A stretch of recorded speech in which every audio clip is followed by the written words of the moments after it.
And you're trying to give the young people something that will help them. Yet you don't know exactly what it ought to be.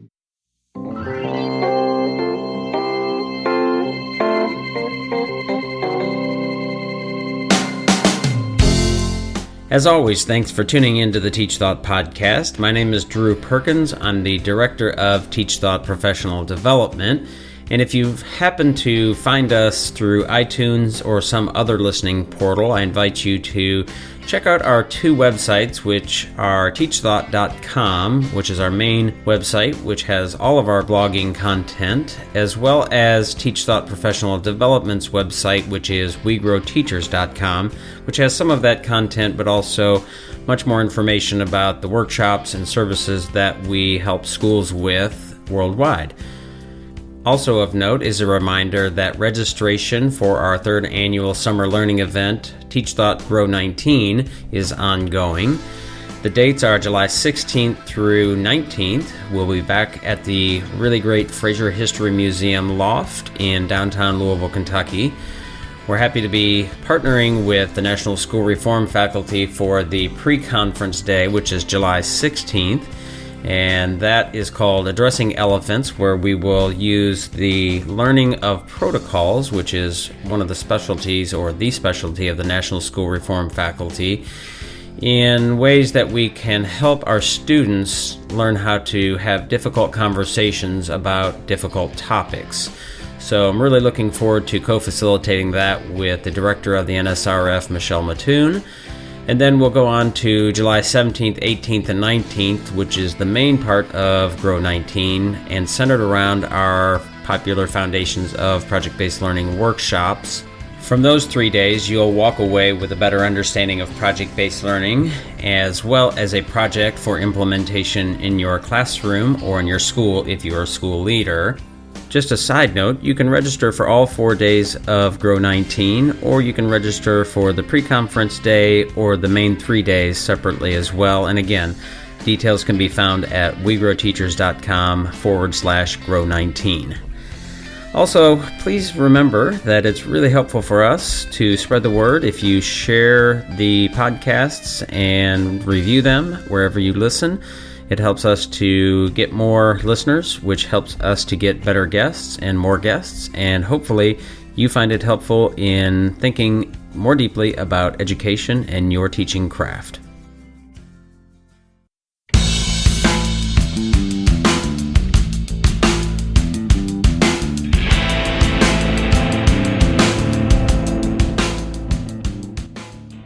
In this podcast episode, I spoke with Tim Simpson, who is an education professor at Morehead State University here in our home state of Kentucky. And we referenced Kentucky a couple times, but this is certainly a much larger conversation than just education in Kentucky. He specializes in the philosophy of education, and most specifically, we spoke about his work and thinking around classical education and the overlaps and maybe distinctions of constructivist and progressive education.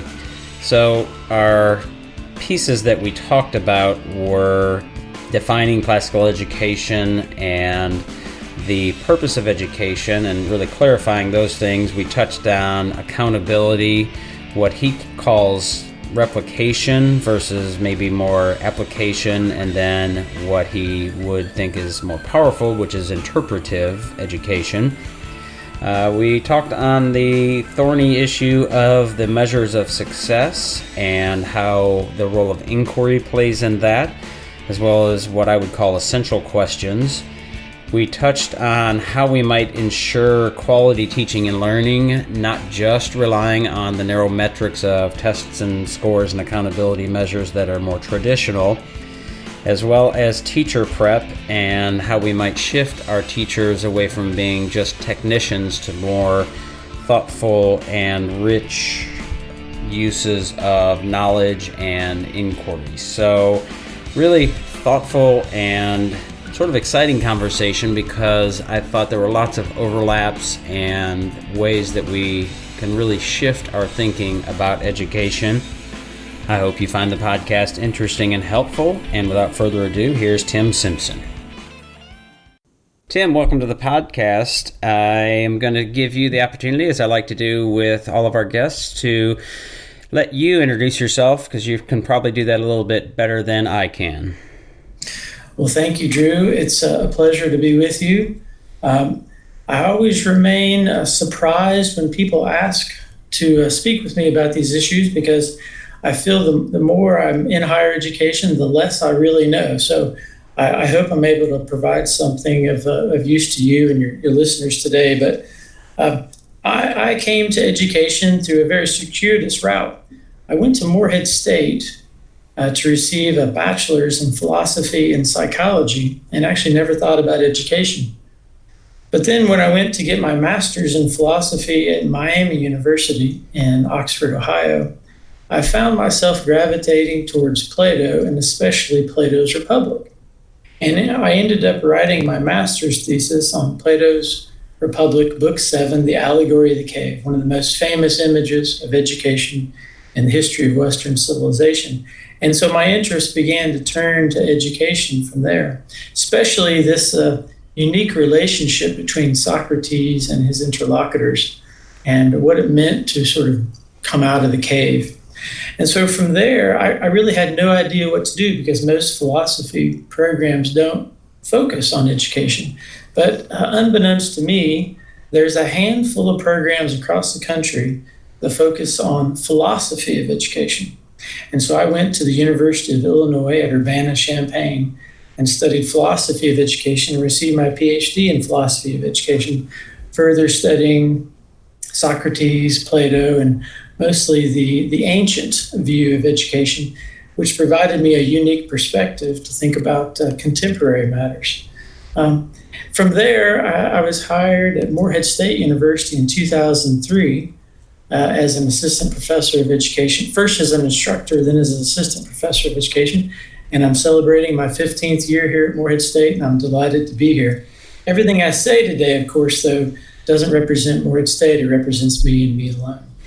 Right, and that can be a tenuous position, so we appreciate that. And we were connected by one of my former podcast guests, who is also a professor in Kentucky at Western Kentucky University, Gary Hutchins, and he thought that we might have some interesting conversation, and hopefully he's right, as we kind of dive into what you think about as classical education and the role of knowledge and the different types of knowledge. And I think we will have, and we're going to refer to a lecture that you gave in February to Immaculata Classical Academy that kind of outlines, I think, your thinking. And I as I read through it and made some notes, I saw lots of overlap, although I might use different wording for some of those things, and I'm curious to explore those nuances. But the sort of in opposition, or the idea of classical education perhaps in opposition to constructivism or progressive education,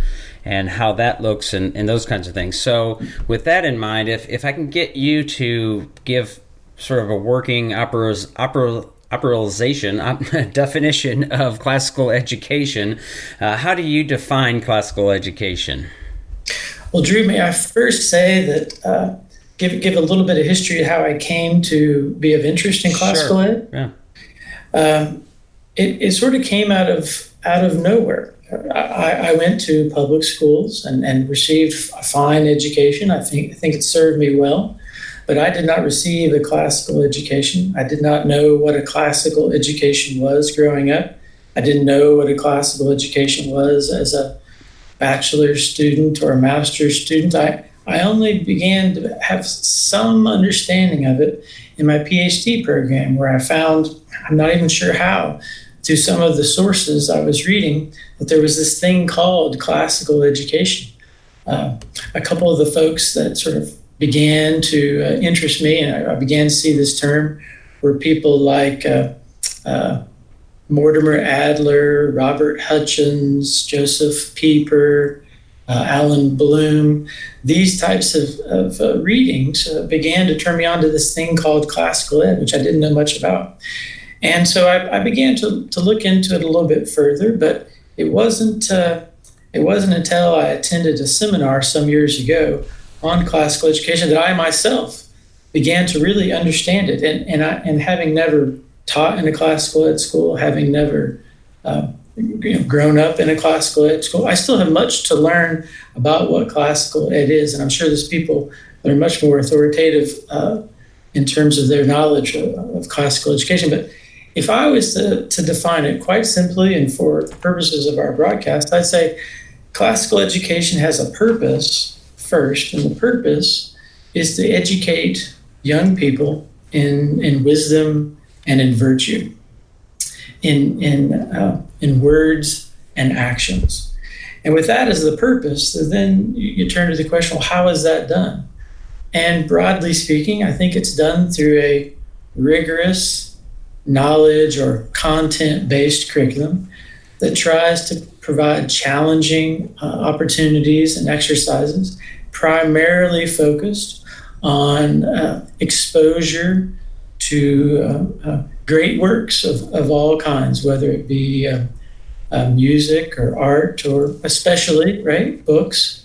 And it is going to be a training that is heavy in literature and history, trying to provide students a broad understanding of what has been thought about humans and society and the natural world for thousands of years. So the juxtaposition, or one of the juxtapositions that you've made in the lecture, is something that is familiar with our work, and I think an important distinction for us to kind of get into, because I do think that in many ways education is asking the wrong question. So that purpose and the mission, as it were, for schools really seems to be highly focused on life and job skills. Now, that's a pretty vague and broad, ambiguous term, but the idea, I think, at the heart of it there, and correct me if I'm wrong, is that we're using K-12 and higher education as the mechanism by which people will get good jobs. And is that accurate, or does that make sense? Yes, absolutely. And this is a thorny issue. Let me say a couple of things. First, you're right. I think classical education has a different purpose, wisdom and virtue, as opposed to college and career readiness, right? That's a common refrain in the Commonwealth of Kentucky, that the goal of schooling K through 12, P through 12, is college and career readiness. That I don't think is the direct purpose of a classical education. Now, one might be college and career ready after having undertaken a classical education, but it is not the direct pursuit. So yes, that is an important qualification or important distinction to make. But it should be noted that I do not want to discount the importance of job skills and job training. I think, in fact, and maybe this is taking us a little far afield, I actually think we don't give enough credit, credence, pay enough importance to career and technical education. And so while a classical education is something I would advocate for, it's not to the exclusion of all other ideas or purposes of education.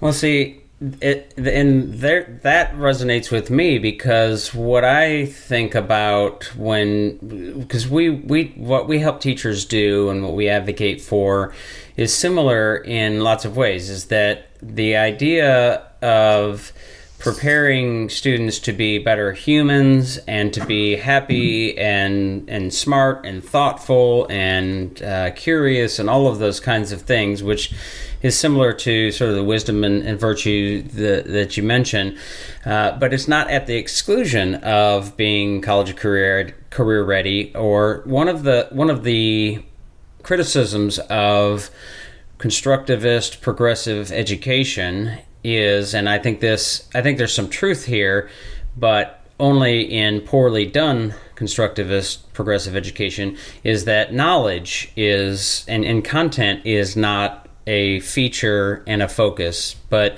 kind of as you say, like, it's not that career skills are necessarily the focus, but they are the byproduct of a great education. And I would say the same, and we have some blog posts and writings on our website that make that assertion, is that knowledge is not should not be the focus of education, but the byproduct of a great education. Mm-hmm. Well, so I guess I would similarly say that, and I like how you put it, the classical education is about cultivating a human being. And in the process of doing so, I believe such a human being is going to be well prepared for any kind of career. We don't want to I don't think I want to make the argument that classical education is the best preparation for a career, technical education. I don't want to suggest that, but I do want to suggest that when you educate for a human being, what you're educating is for reason, thinking, communicating, someone being of sound character. And I think those types of abilities, skills, and character, that type of a person is going to be well prepared for any challenge ahead, and is going to be prepared to learn any new challenge ahead. So one of the things that you mentioned is that over the course of the evolution of our education system and curriculum and focus is that the classical curriculum, as it were, has been marginalized in favor of what you call instrumental knowledge and pragmatic curriculum.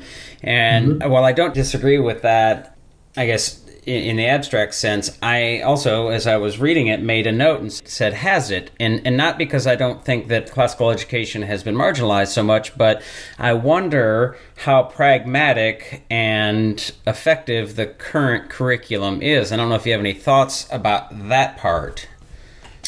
Well, to evaluate how successful the current curriculum is, we would have to have a clear measure of what success means, right? Right. So as to judge it.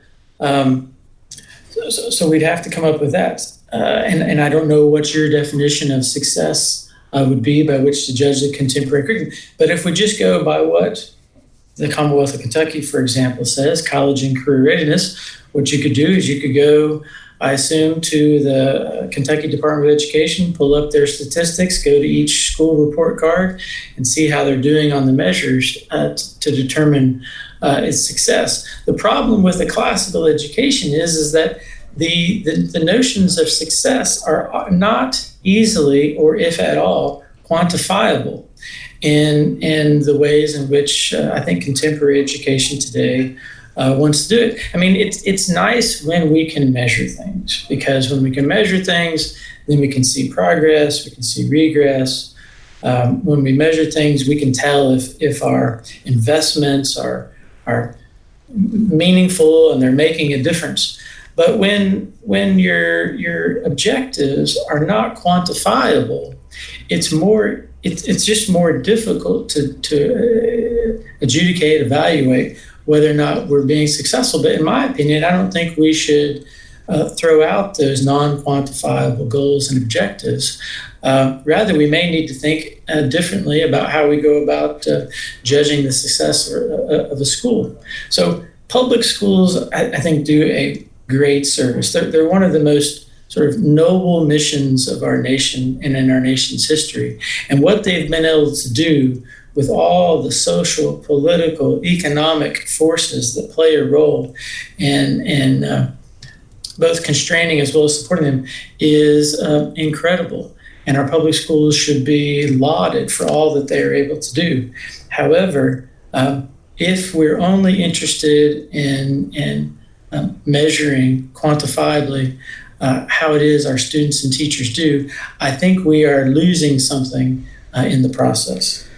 Well, absolutely. And again, there's that similar theme and sometimes a criticism, or maybe it's a barrier in constructivist and what I would call progressive education, and insofar as that it's really very difficult to easily quantify with a easily shareable metric the fruits of the labor, right? So it is messy, and this is something that I think gets in the way of us creating what I call a culture of teaching and learning, and instead brings us to a culture of achievement, which is those test scores and accountability.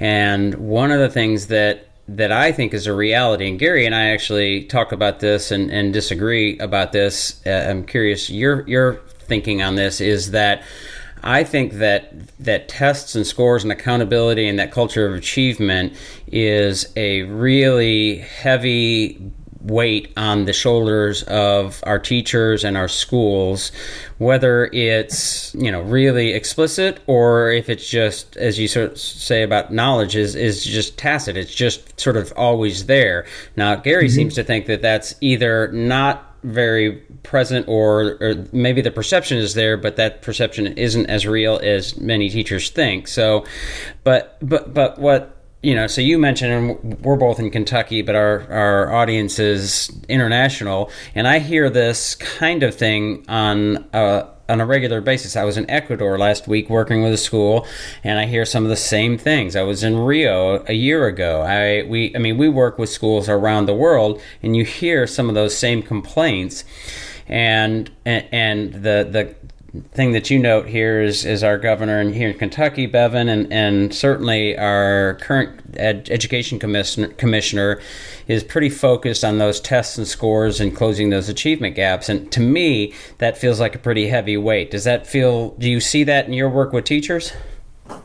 Yes, I believe so. But these are such complex, thorny issues. We have to recognize that the idea of accountability is meaningful and reasonable, right? We don't want to just send our kids to school and not have any idea how they're doing, or not have any idea if they're learning or not learning. So that basic idea of accountability is an important one. We have to acknowledge it. And in fact, throughout the history of education, and at least in the United States, and I think it's probably true all across the world, but thinking of the United States, we've always had some form of accountability. I mean, you go back to the Puritan days, if the Puritan teachers didn't teach their kids to read the Bible, and remember that the teachers were the parents could be fined, they could be perhaps imprisoned if their kids weren't learning appropriately. So we've always had some form of accountability. But what I think is new to this is the data. Is the ability to quantify these things in such a way is that the data begins to drive everything that we do. And I think we lose sight, and something you mentioned earlier, of the teaching and learning culture. And it becomes simply about the accountability or achievement culture. So this is what makes it a thorny issue, is that we want to understand the importance of accountability. We want to make sure that we're investing in education in such a way that we do get something back. But whether or not it always comes in quantitative forms seems to me to be a real pressing and live question. Absolutely.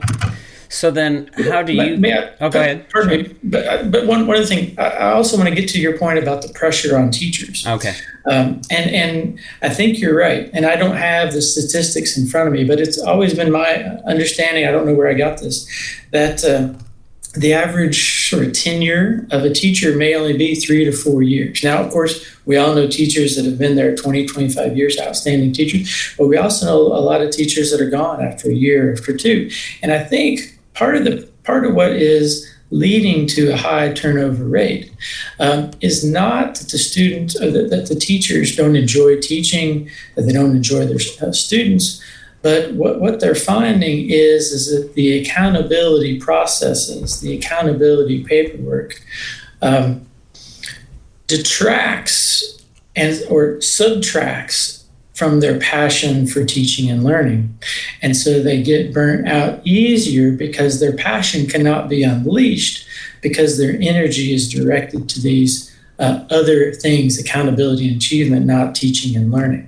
Now that's a generalization, but that is the impression I am getting from teaching many current teachers in the field. Does that resonate with you as well? Yeah, I mean that is absolutely what the impression that we get, and I want to echo what you said. I think it's important to note that teachers in schools, it's not that they are trying to avoid being accountable, but that the way that they are being held accountable and the effect, sort of the ripple effect that happens because of that focus on such quantitative, narrow metrics becomes such a big elephant in the room, and that can be, I think it's really destructive, and you see lots of the burnout and the frustration. I mean, I taught for 15 years and I felt it, and I think fairly resilient in my ability to say, look, I'm going to do what I think is really important, and if you want to talk with me about how that looks and what I'm trying to achieve, then let's do that. But there's lots of teachers who aren't able to do that. And even with my level of resiliency, I felt at the end of 15 years as a teacher, I was in a pretty bad place in terms of burnout, really feeling like I was sort of the salmon swimming upstream. Sure. Marginalized, and some of this is maybe just my perception and not as real as I perceived it, but I just felt like I was labeled not a team player and all those things, because I'm thinking, this just doesn't make sense in what my intuition is around teaching and learning. And, so I think that's a really interesting piece here as we talk about, again, our current governor, and I think it's pretty regularly, widely held in lots of education policy, No Child Left Behind, Race to the Top, all of these things, which are such I don't know how to describe it best, but it's like, the belief or premise, underlying assumption is that it's the teacher teaches this stuff, and the job of the student, of course, is to learn. And there is that reality, of course, that there is a responsibility on the part of the student. It's not all just the teacher, but that it's not just this. What I sometimes taught, let's not just stare at these standards. Like you can't. It is sort of, as you talk about in your lecture, it is there's like an indirect piece, like when you sort of teach off to the side a little bit. I liken it to when I was teaching psychology, when it's dark and you look at something in the dark, it's harder to see it, but if you look just off to the side because of the rods and the cones, they are activated a little bit differently, and you can actually see it a little bit better. So it's just this mindset that is so hard, and it seems to be prevalent among policymakers, which then drives policy, which then drives accountability. And we just, as educators, it's like we can't get out of that because we have no voice in that. Well, maybe I would get at it this way. I think I see your point and sympathize with what it is you're saying. What the accountability movement and its quantifying of teaching and learning does is it perhaps unintentionally and maybe unexpectedly, what it does is it drives a view of what I and others call a sort of replicative view of learning. Right. That is that what happens is the teacher must teach facts, information, data to be memorized by the student and then replicated on whatever test is being administered. And that replicative learning your multiplication facts, learning your ABCs and so forth, is very important. And replication, to some degree, must occur. I think the issue is that it's not the only end goal of learning. That is, replication alone, I do not think qualifies as wisdom. It qualifies as gathering information. And you will have lots of information which is absolutely necessary to go forward. You got to know your multiplication tables. You got to know your ABCs. But replication alone is not enough, I think, to be able to be an active, engaged person in the world. So what would the other goals be? So beyond replication, there might also be, and this is often touted by many folks in the school system and education policy analysts, is a kind of application learning. This is where the career and technical education comes in. That schools say, okay, it's not enough maybe for information. We also need to make sure kids can do things, right? And so this is where that progressive education, constructivist element may come in. But that idea of applicational success or trying to make sure kids can apply their knowledge is useful to an extent because kids need to be able to go out in the real world and actually do things. But knowing what's coming is often hard to predict, and training them for a job today may actually be obsolete tomorrow. Plus, unless you're really doing that job on a daily basis, it's hard to memorize all the processes and facts that go along with this. And so application as a sort of goal of education, like replication, I think has its limits. And so what I was trying to get at in that lecture that you were speaking at is that there's an additional goal I think that we ought to be striving for. And I think it's one that classical education more readily accepts, perhaps than public education today. And that's what I call a sort of interpretive goal. And that is that schooling is not just about the collection of information or the ability to apply it, but it is the ability to interpret yourself, the social world, and the natural world, that you gather enough sort of lenses or context by which to understand yourself and others in the natural world. And once you get into that realm of understanding, you get into the realm of interpretation, and that's what's hard to quantify, but it's very important in forming, I think, a human person who can engage and be active as a human and as a citizen in the world.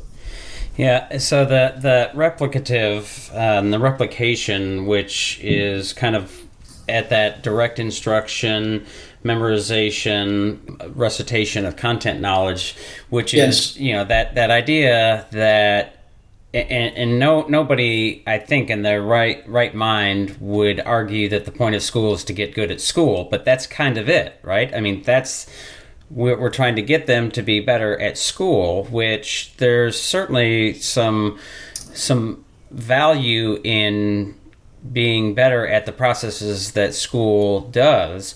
But as you mentioned, like, there are so many other pieces that would miss if you're just focusing on that.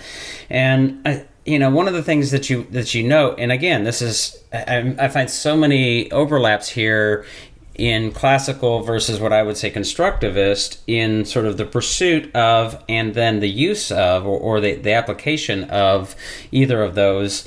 The idea that you're not afraid of direct instruction, memorization, or teaching content knowledge. And that is, I think, a mischaracterization of what I would call constructivist and progressive education. Now, that, again, I recognize that there are teachers who are very poor in their use of constructivist progressive education, and they think they're doing that, and they're really not. They're just sort of letting kids do whatever they want, and I'm grossly generalizing in that sense. But I when we work with teachers in project-based learning and in inquiry-based learning, which is the focus of our work, that constructivist making meaning of things, which you mentioned in your lecture as well.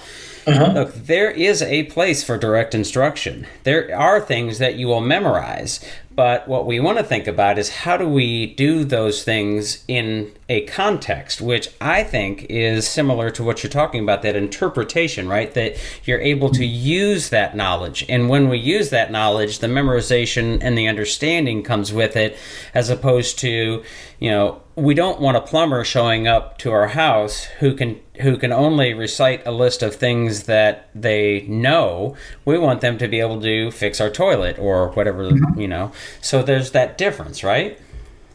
Yes, I think one of the things that's important to recognize here is the subtle distinction in the use of the word use, right? So one understanding of use is a kind of direct application. As a chemist, I learn to use a particular technique. I go into the chemistry lab and I perform that technique. I think what I'm suggesting, and I'm getting this from a couple different philosophers. One is Broudy, who is a philosopher of education since past, and I can say more about him if you'd like later, as well as Michael Polanyi, who was a mid-20th century philosopher as well.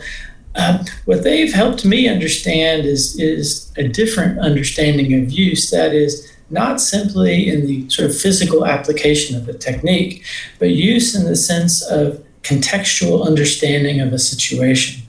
That use in this sense means I'm able to take a particular theory or view and apply it to a situation, not to use it in a technical sense of using a technique, but apply it in the sense of better understanding of a particular educational situation. So this is maybe taking it in a slightly different direction, but say in teacher education, I think too often we focus on technique alone and not enough. And then that's one version of use, as applying a technique, and not enough on use in terms of a sort of interpretive theory for contextualizing the situation. When you have a student that comes into your classroom and is struggling with reading or math or history or whatnot, there's only so many techniques that are going to be helpful in addressing that situation.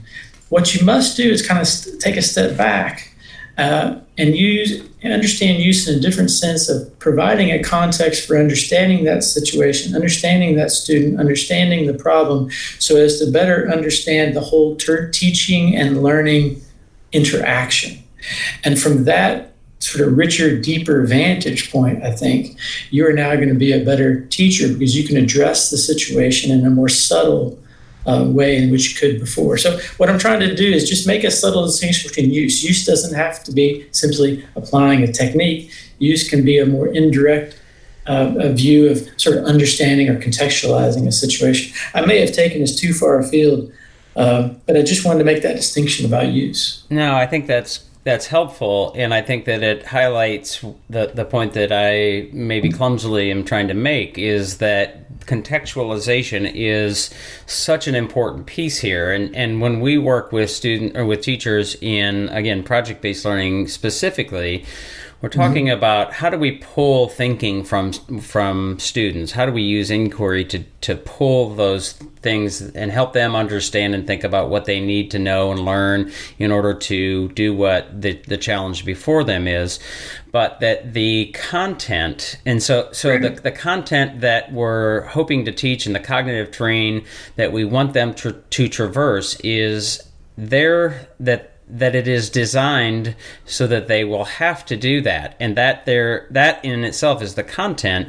And so we still are going to teach that content, perhaps and probably in much the same way we might have taught it when we were thinking more traditionally, but it's now just contextualized. So the idea is that when we talk with a student, that they might ideally say, if you ask them a question, first of all, what are you working on? What are you doing? What are you learning about? Well, I'm reading, Shakespeare or whatever they might be reading or looking at. I mean, it could be lots of things. You mentioned books as sort of a focus, and that's a great, rich resource and the classics. But then why are we reading that? Well, because it's going to help me answer this question that I need to know and learn more about in order to create whatever I'm trying to create. So that direct instruction and that more didactic does have a place, because sometimes that's really is the best way to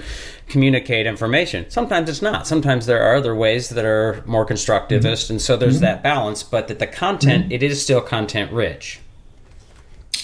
So if I understand you're trying to make the claim that for certain kind of progressive education, that it still is or can be a content-rich progressive education approach? Yeah, not that it can, but that it should be, that it has to be. Right, and this is always a difficult issue. What exactly is progressive education? Having studied and read John Dewey a little bit and taught him here at MSU, this is always a point of contention in my classes. What exactly is progressive education? And of course, there's lots of different people you could go to define that. But what Dewey tries to do, perhaps successfully, depending on your understanding of Dewey, perhaps unsuccessfully, is he tries to make the case that content can still be learned. My understanding of the history of progressive education since him is that I'm not sure people fully appreciated that point in Dewey's work. And so content slowly moved off the board, and it was all about context. It was all about individual interest, and content didn't matter. So I say that only because, and I mean this in the best possible spirit, you seem to me a bit of an oddity within the progressive education field that believes that progressive education can remain content rich. I don't know if the history of progressive education has supported that view. And I would agree with that, and I appreciate that. And that is something that we work to really be clear about in our work, is that there is and should be a place for, or that at the heart of it, the content that we want students to think about and learn about is at the heart. And if that is not there, then we're missing the mark. Now, that being said, there are some times, where we might see kids in a school setting engaged in something maybe like a passion project or something that is not necessarily tied to content that we think is important. And I do think it's important to distinguish between content, and I think you articulated this before, but content not being in such a really discrete form that we know exactly which facts are really super important. Now, we know that kids need to read and write and know numeracy and as basic skills, right? But that there are some things that are very, very important in a more content-specific or context of broad sweeping concepts, if you will, right?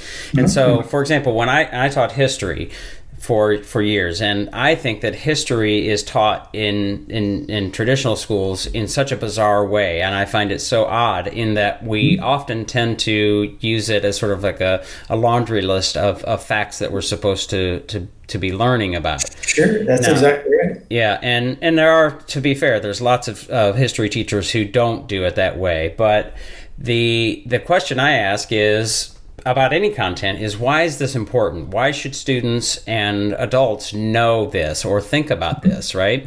And of course, the first response is almost always, so we learn history so we don't repeat the mistakes of the past. Well, if that's the case, we're failing miserably, right?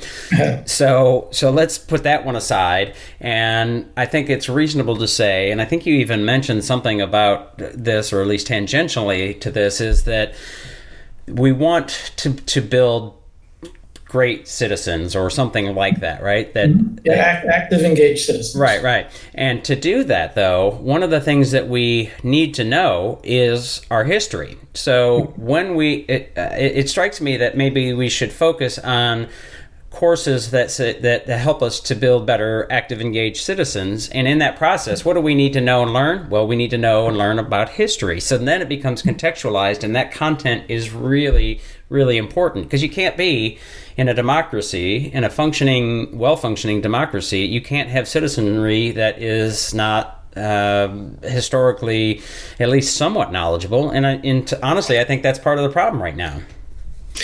Wow, this is an exciting conversation. My mind is racing in lots of different directions. Let me first say a perhaps bizarre idea, which is that history should be taught in such a way that the major human questions are brought to the attention of the young, and that we would know if the young have got the right kind of education, or we got the education, if they can identify the questions, not the answers, not the dates, places, and events. So right now I happen to be teaching about partly about Greek and Roman history. And I happen to be using Shakespeare's Julius Caesar as one way to get at Roman history. But my intent is not only to get them to know who the characters are. Of course, they need to know Julius Caesar, and they need to know Brutus and Cassius and so forth. But what I'm trying to draw them to and get them to understand is, who's the ideal Roman? Is it Brutus? Is it Caesar? Is it Antony? Is the decline of the Roman Empire at the moment Caesar proclaims that he is on Mount Olympus and that he is the Northern Star? Or is it at the moment that he is stabbed and assassinated? And so what I'm trying to convey to them are what I'll call timeless, permanent questions that are raised in that history that are still important for us today. So what would be an indicator, right, of whether or not the students have learned is have they learned those questions? And I just want to note that in distinction to an answer, right, that I'm not necessarily interested in what the answer is to that question, but what the importance of the question for the students. And that would really turn, I think, this whole achievement accountability idea on its head, is if you're really wanting to find out what questions students know or don't know. That's not an answer. That's, do they know the question itself? But may I also go back to something else you mentioned earlier? Sure. I was suggesting that you are providing what I think is a unique and subtle understanding of progressive education, that progressive education is not divorced from content, that you're trying to say content remains important. I also want to make an important distinction about classical education, or a point about classical. Sometimes classical education or traditional education is viewed as being only focused on content, that it's really just about content driven, and it ignores the student entirely, ignores the student's context. And I think that kernel of an idea might find its root with someone like John Dewey, who tended to, in my opinion, sort of stereotype traditional education. And maybe there were those traditional educators that really did ignore the student. It was all about content. But I think any good classical education or any good traditional education never ignores the student and the student's context. And although Socrates is not emblematic or an exemplar exactly of classical education, he certainly is viewed as someone you would study in classical education and something of an exemplar in teaching. And I just want to note that for Socrates, if you read Plato's dialogues, Socrates' questions are always tuned to the soul of the student he's speaking with. They are not accidental, they are not generic, they are not general. Every engaged question with Socrates is particular to that student's interests, desires, and motivations. And I think that in the best of classical education has always been a part of classical education. So just as I think it might be unfair to say progressive education is divorced entirely from content, which I think the best progressive education doesn't, it combines the two. Similarly for classical education, a really good classical education is not just about content, but it's about matching content with the student to drive the learning and to foster that passion. Right. And I think the recognition of the generalizations versus the exceptions, traditional teaching, the most extreme is, drill and kill. And I don't think hopefully we don't see lots of that anymore, but, there's this sort of continuum, right? And as you're talking about Socrates and the importance of inquiring questions, I'm chomping at the bit just to talk, because it's such an exciting thing, because I think that's a critical piece that I would agree with, that if we were to focus on questions as more so, or at least much more so than we are now, and not to the exclusion of answers, but one of the things that sometimes I say, and just as a thought-provoking statement, and I don't know, maybe we can talk about how this might look in practicality, is that what if schools were held accountable for the number and quality of questions that students asked instead of the answers that they gave? And how would that change that dynamic? Oh, yeah, it would turn it on its head, I think. I think that's fascinating, because if we can get students to ask good questions, what does that show? One, it shows just as a recognition that they don't know something, which is, in my opinion, the first step to learning itself. So if we can get them to ask questions, then what that represents is they recognize they don't know.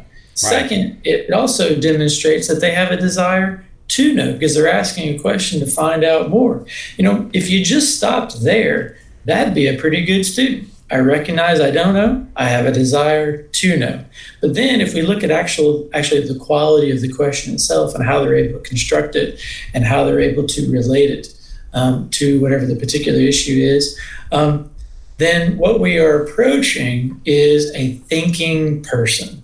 And I think that would be one way of encapsulating the goal of education. We want thinking people to emerge from our P through 12 schools, whether it be public education or classical education. Imagine that, thinking people, right? So the questions that you used as examples there are ones that I might categorize in lots of ways as essential questions and questions that are important to teachers and adults, or at least should be, right? That every content area might have its subset of essential questions, does war bring peace and all those kinds of things. And when I think about really great constructivist teaching, one of the tricks, especially if it goes to project-based learning, is how can we ask questions that are important to kids and students that also get them to ask and consider and think about the questions that are important to us as adults, like those ones you mentioned, right? And that's hard to do. And yeah, absolutely. Yeah, so that's some of the work that we do. And when we think about that pull dynamic, how do we, so for example, I use this example often, and I taught economics, and I like supply and demand, and I think supply and demand is fascinating. And there's lots of questions I think students should think about and learn about in that context, right? But when I taught ninth grade, you put a supply and demand chart or the curves up on the board. You move the lines, and the market equilibrium price is different. And I just thought, wow, that's really cool. And they just look at it like, come on, old man, stop talking. Yeah, right. So how do we shift that? Well, one of the things that we did was to pitch a new sneaker to an entrepreneur or something like that, right? So in doing that, they had to know and think about and learn about the idea of supply and demand. So they started asking those questions, and those are all, when I speak that way, in ideals, right? So that's what we're after. It's easier said than done, but that's kind of that pull of the content and the design for that content, if that makes sense. Absolutely. It's the Holy Grail, right? To find the questions that motivate and interest the student, and yet also alert the student to the greater, what I'll call, truth of the question, right? That is permanent for all time and all eras. That is the Holy Grail, trying to address that balance. And what accountability systems sometimes do is they misconceive of the characters or actors in the teaching learning situation as almost automatons, when in fact these are humans. It's a human teacher. It's a human student. They are the most rich and complex beings perhaps in the universe. And for those two to work together in such a way that they can ask those questions and contextualize them and get them both sort of on the same page or thinking the same thought at the same time is an incredible activity, but it is so difficult to do. It is. And the accountability movement, I think, is trying to, in a way, reduce the complexity of that interaction to ensure a particular achievement or outcome. And I'm afraid that if we're not careful, we are going to lose the human element in the teaching learning situation. Yeah, and I think that's the human element, and kind of what you allude to in the lecture where you mentioned something about sort of losing the soul, or here it is, that I believe we have lost our way and endangered the souls of our children, which is a little bit beyond the human, just missing the human part, but it is a reality there. So a couple questions that come to my mind, and I touched on one of them earlier, is how do we, and I don't know if you have any ideas for this because it is such a hard nut to crack, but how do we either ensure or help schools hold or hold schools accountable, and I don't even like using that language. Hold schools accountable implies a hierarchy and I think an unhealthy relationship, but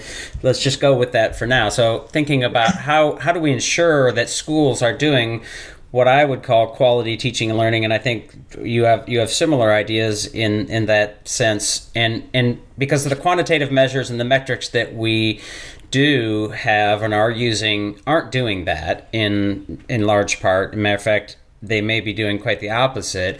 And then sort of as an addendum or second question to that is, how do we help teachers move closer to that Holy Grail and that process in teaching in that way?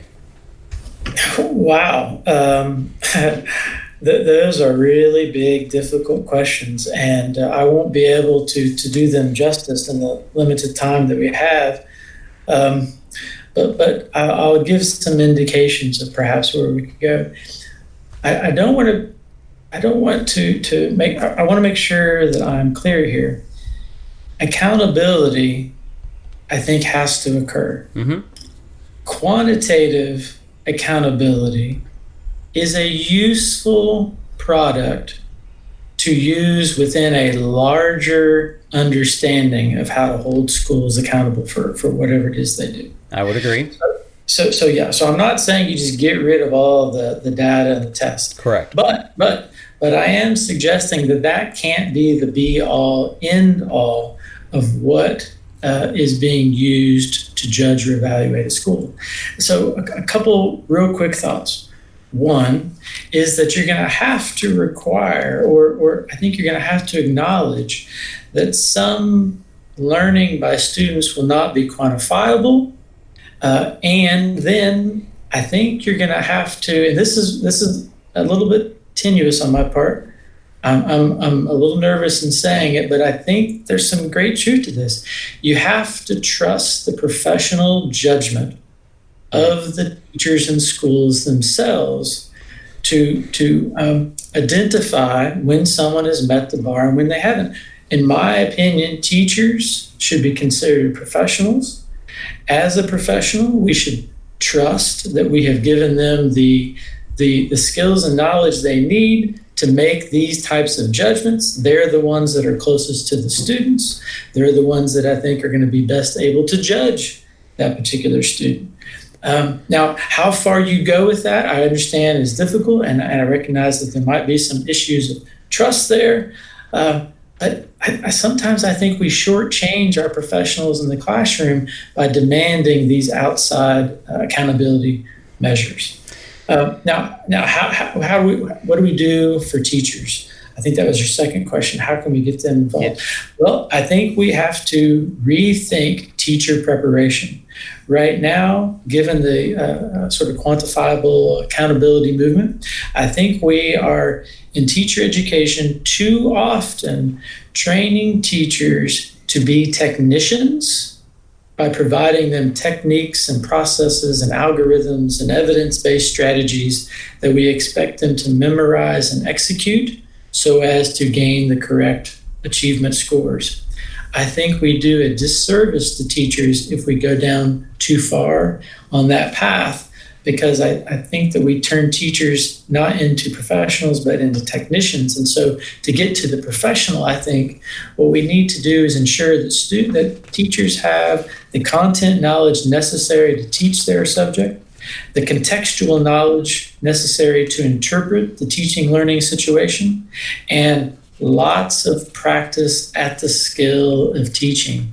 Teaching is a skill, it's a craft, it's an art that must be practiced, and through practice and through a community of other practitioners, you learn through that practice. So that'd be just a real quick and cursory account of what we should do with teachers. I don't know if that satisfies you. Yeah, well, like you said, and I didn't expect you to solve the problem in the time we have, because it is a really difficult problem.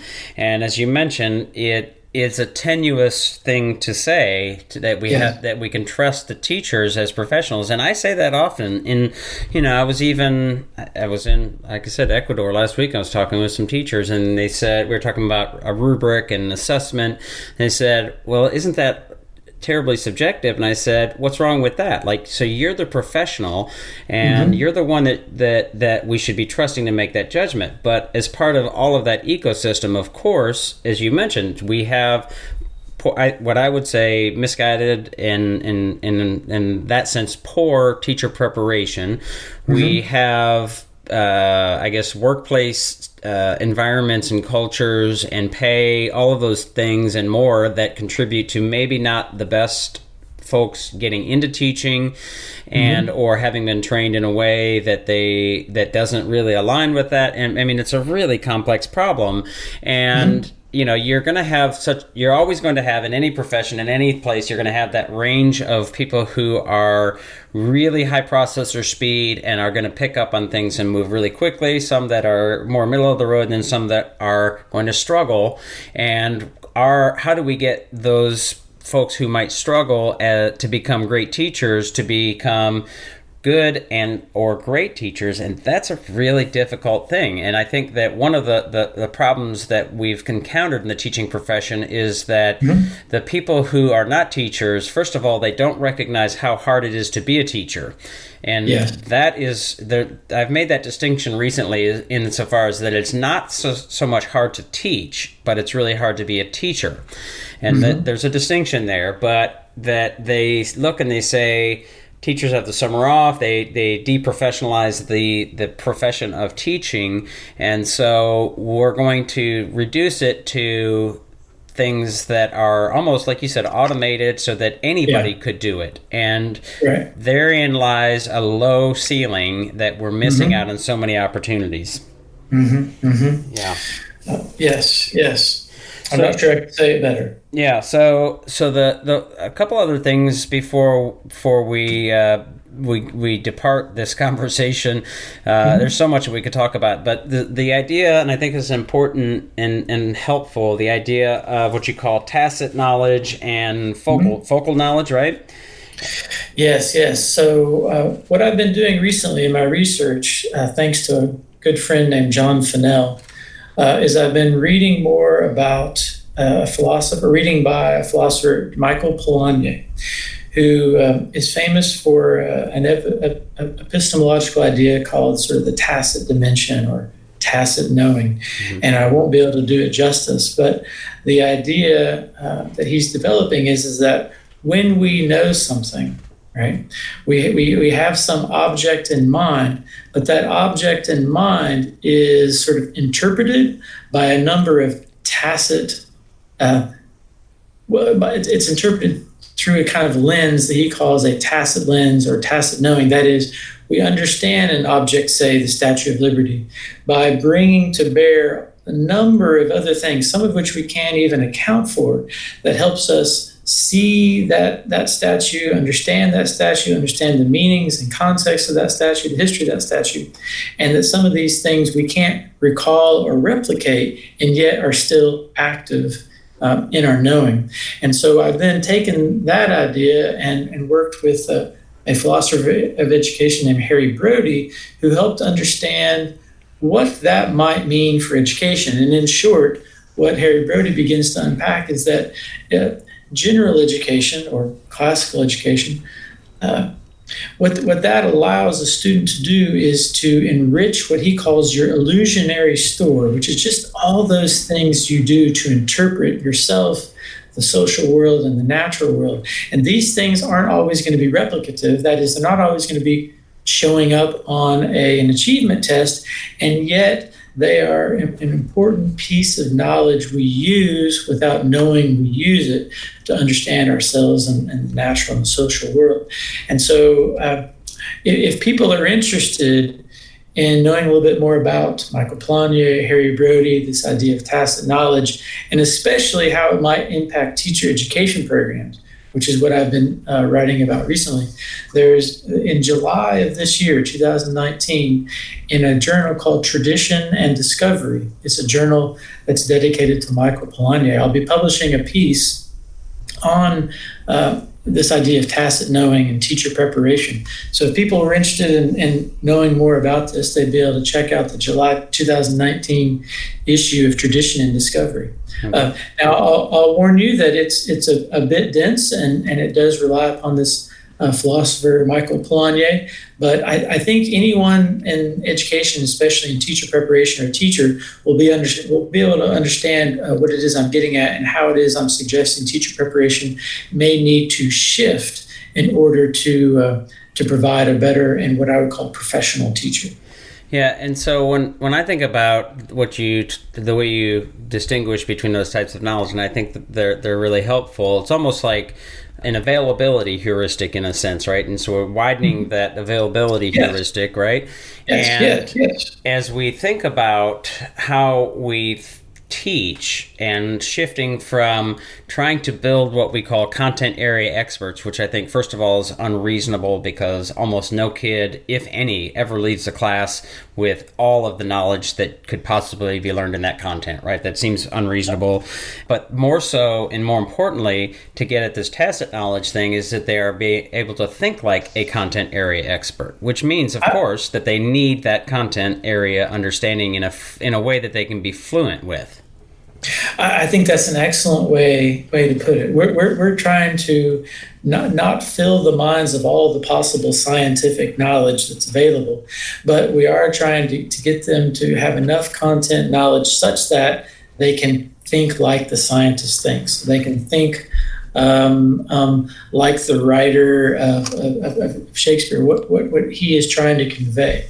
So yes, trying to become that craft or become that kind of person is what the education should be attempting to do. Yeah, and I'm mindful of your time here, but as you think about tacit knowledge and that distinction, is that how closely related is that to the difference between knowledge and understanding in the context of like Bloom's taxonomy?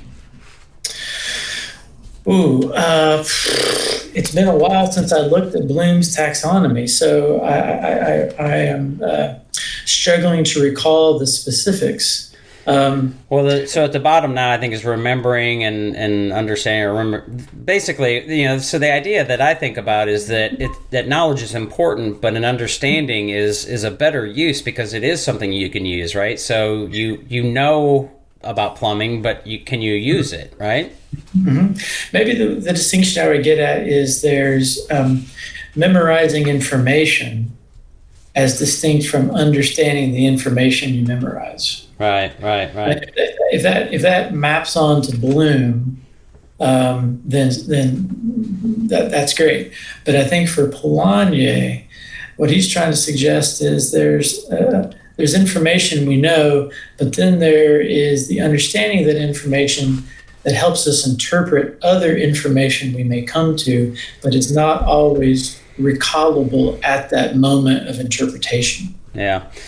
Well, the pieces, and just at the end of your lecture, you gave some examples that I think were probably very helpful as you would want students and really people to really be able to consider complex problems. And you mentioned some things like in science, in the context of science, a shrub that you purchased a couple weeks ago is turning brown, and then you could kind of outline a process by which one might use science learning to be able to solve that problem. And I like that because again, it's contextualized. And so what I did was write what might be a driving question if you were going to shift that to a project-based learning context. So something like how can I create a plan, perhaps, which is the idea of creating something to help my shrub be more healthy or something like that. Sure.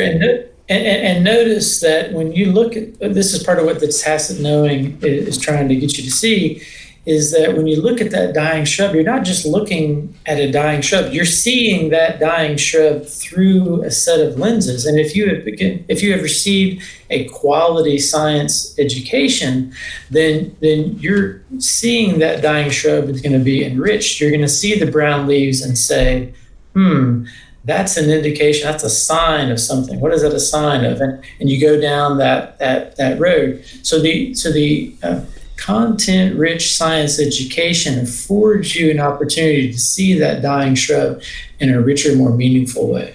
Right. And for us, when I try to help people understand why it's important that we shift this teaching, I think about instilling mindsets, right? So if nothing else happens in your classroom, that they get at the inquiry process in a way that will help them. I call it transfer, the interpretive kind of thing, that you might say, all right, when we're looking at the process of creating a plan that might help us help this dying shrub, then we're learning the skill of identifying what we need to know and learn in order to do that successfully. We're evaluating whether we're doing it successfully and so on and so forth. And then later in life, when we look at something like buying a house or getting married or finding a job, or, you could go on and on about life projects, if you will, that we have that mindset and skill and life skill to say, I want to go to college. What questions should I be asking myself and learning about in order to do that, so that I can be successful, as opposed to just sort of blindly going into it. And the example I use often is the 2008 housing crisis, where people clearly didn't know what questions they should ask, but they signed on a line because somebody said you can afford this house, and then years later were deep in trouble. And how things might have been different for those people had they had those life skills of saying, what do I need to know and think about and learn about in order to do this? And that sort of life skill. Yeah, and I think one of the difficult questions is what responsibility should schools have in creating that life skill? And what responsibility should parents, community, culture have in creating that life skill? It's not always clear to me whose responsibility exactly that is, but unfortunately, I think too often schools get burdened with more and more and more responsibility that makes it quite difficult. Now, don't get me wrong, at some level, schools probably have some responsibility in getting you to be able to think clearly, to be able to ask questions of whether or not I should sign this piece of paper.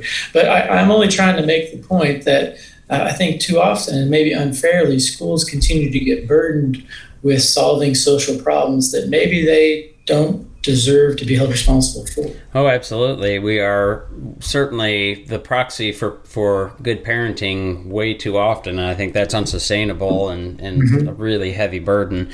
So getting at sort of the difference of being a technician as a teacher versus being a thinker. And I think that's one of the things that we try to do with our work, and certainly with this podcast. And we very rarely talk about specific teaching techniques and, sort of how to do this in 5 minutes, that kind of thing, because I think that gets at that technician. And better, I think, is to really give rich conversations, hopefully rich conversations, by which people can think more deeply and ask questions and then go forth in a number of different ways. So that's really what we're after with this podcast.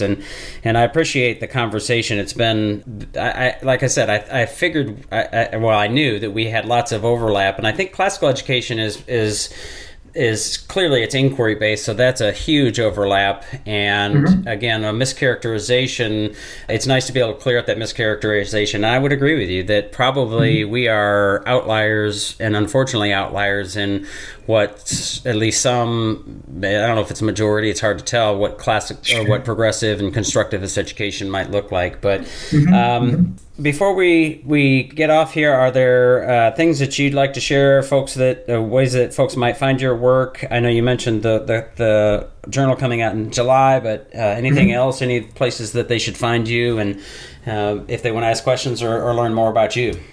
Sure. Well, I'd encourage anyone that does want to learn any more about my work or any of the publications and scholarly activities I've been engaged in, if they go to Morehead State University's website, which is just www.moreheadstate.edu, and look for Tim Simpson, they'll be able to find me and find a CV and find a little bio, so they can read a little bit more about me, as well as see some of the things I've written, and then go out and find those to read. Of course, I will be shocked if that happens, but happy if it does.